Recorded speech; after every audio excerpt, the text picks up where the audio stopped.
Now students, before moving towards our second subtopic, I want to tell you that we can think in this way also, that federalism is the best way to maintain unity, equality, liberty, all these key features of democracy in a very proper way. What happens in ancient time, beta, in history, USSR, United Soviet Socialist Republic, was the world's most powerful union, we can say. Okay, different countries were there, especially the whole power was in the hand of Russia. Total centralization of power was going on there. So what happens after 1989? Different countries which were the part of USSR started declaring themselves as independent country, just because of the centralization of power which was in the hand of Russia especially. Russia forced the different countries to follow Russian language as the official language. All the people were supposed to speak Russian language only. The whole decisions were taken by the Russian people who were the part of the government under USSR. So when centralization of power was too much, then different countries under USSR started leaving that union, we can say. So with the help of this example, students, we must accept that federalism is the best way to maintain unity, beta. You know that India is a vast country having so many diversities on different bases. Language, diversity on the basis of religion, diversity on the basis of caste, diversity on the basis of community. So we have diversity on the basis of folk dance, your language, your dress, your food, tradition, culture. Even then, students, we, all the people of country India, live together in our country peacefully, with love and harmony. We take care of each other. We respect each other. Why? Because we have almost all the key features of democracy and we are following them nicely, beta. And federalism is one of them. Now, we are moving towards our second subtopic, that is different functions of federalism, features of federalism. Students, this is also a very important subtopic where we will come to know about the different features of federalism.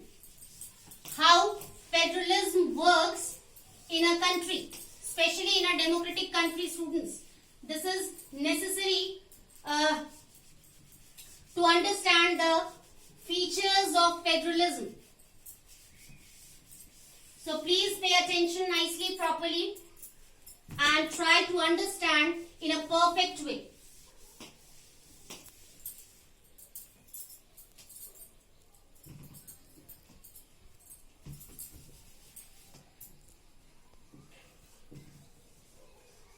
The features of federalism.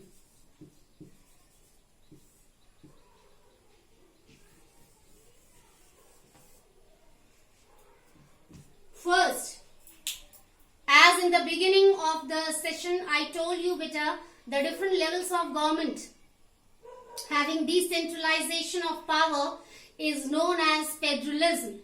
And in our country, India, we have 3 levels of government where power is distributed equally among these levels of government. So, first feature can be 3 levels of government. Central, state and local. The major feature of federalism. We have three levels of government: central government, state government and local government. And all these levels of government have their own limitation of power. So we can write here as second point. All the levels of government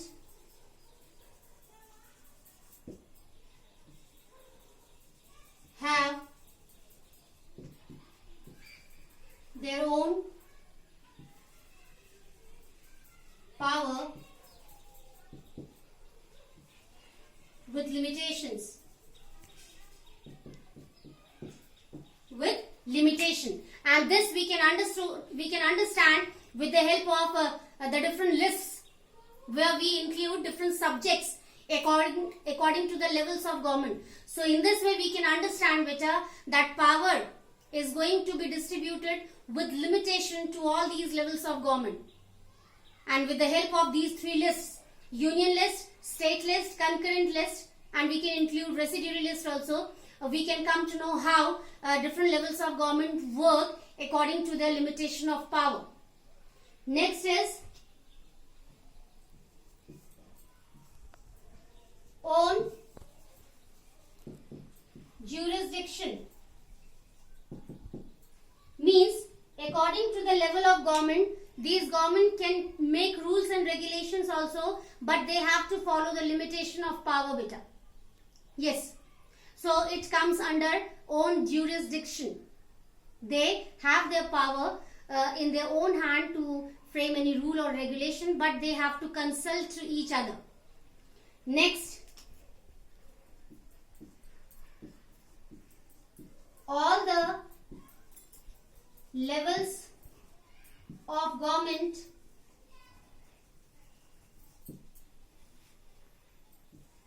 have their own importance.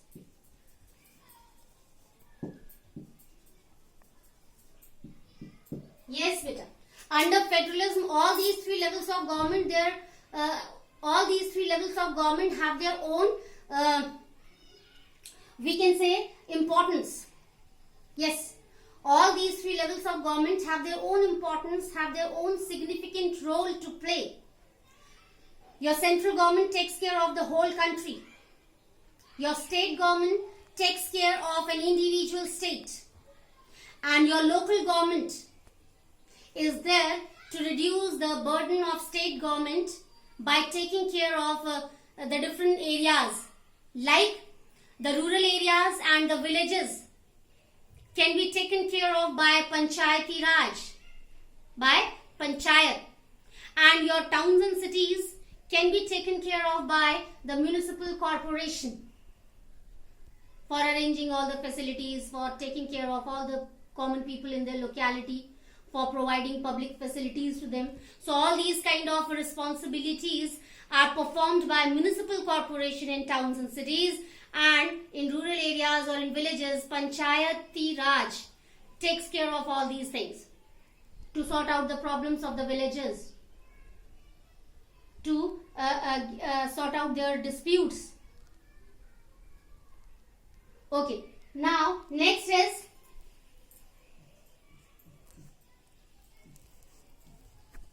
these governments work with unity. Really, students, this is the most important point here under the feature of federalism beta. We know that we have three levels of government, but we should accept that yes, these three levels of government work together with the sense of collaboration or the sense of unity, fraternity. Okay, all these levels of government cooperate to each other to handle the different situations at their own level. Now students, we are moving towards our last subtopic, that is the two objectives of federalism. Students, this is very important. So again you have to pay attention nicely here, and I know that all are paying attention properly for understanding perfectly. Now, why do we have federalism in our country India? We can understand with the help of these two objectives which we are going to discuss now. The major purposes of federalism to be followed in our country India. First is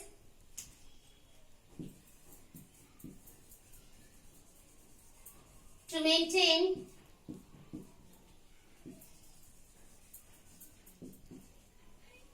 unity in diversity in our country India. Really students, this is the major objective of federalism to follow in our country India. As I told you that India is a vast country having so many diversities beta. So it's a difficult task to maintain unity among these diversities.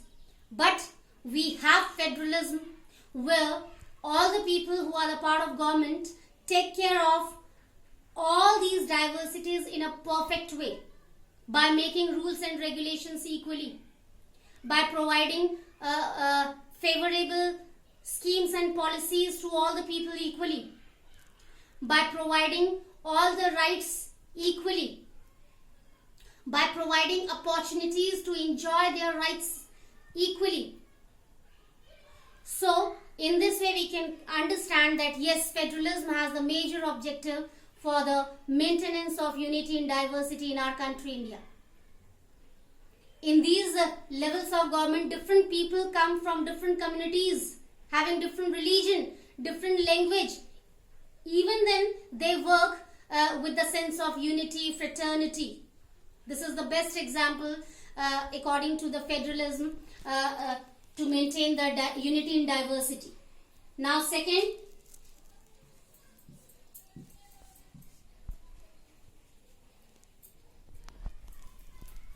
to protect and maintain equality and freedom among the people.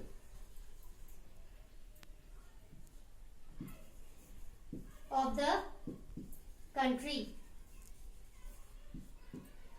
Yes, the second major objective of federalism is to protect as well as to maintain equality and freedom among the people of the country. Yes, all the people should have equality, should have freedom to enjoy their fundamental rights, to work for their own development, to nourish their skills, to enhance their skills, to increase or to enhance their economic status, and automatically in this way the economic status of the country will also get enhanced. So these are the two major objectives of federalism. First, to maintain unity and diversity in a very proper way, and second, to protect and to maintain the equality and freedom among the people of country India. People must know with the help of federalism that they should take care of rights of each other. They should respect each other. They should have sense of love, care and harmony for each other. And it can be possible just because of federalism. Because we know that beta. Under federalism, different levels of government work where people come, join there, having different communities, caste, religion, language, tradition and culture. Even then, they have only one motto, one purpose, one objective. That is to work for the welfare and goodness of all the people equally. So in today's session, students, we came to know about the meaning of federalism. Then we came to know about the different features of federalism. And at last, we came to know about the major objectives of federalism to be followed in our country, India. So that's all for today's session. We will meet again in new session with the same chapter but with new subtopics. Till then, take care. Have a nice day.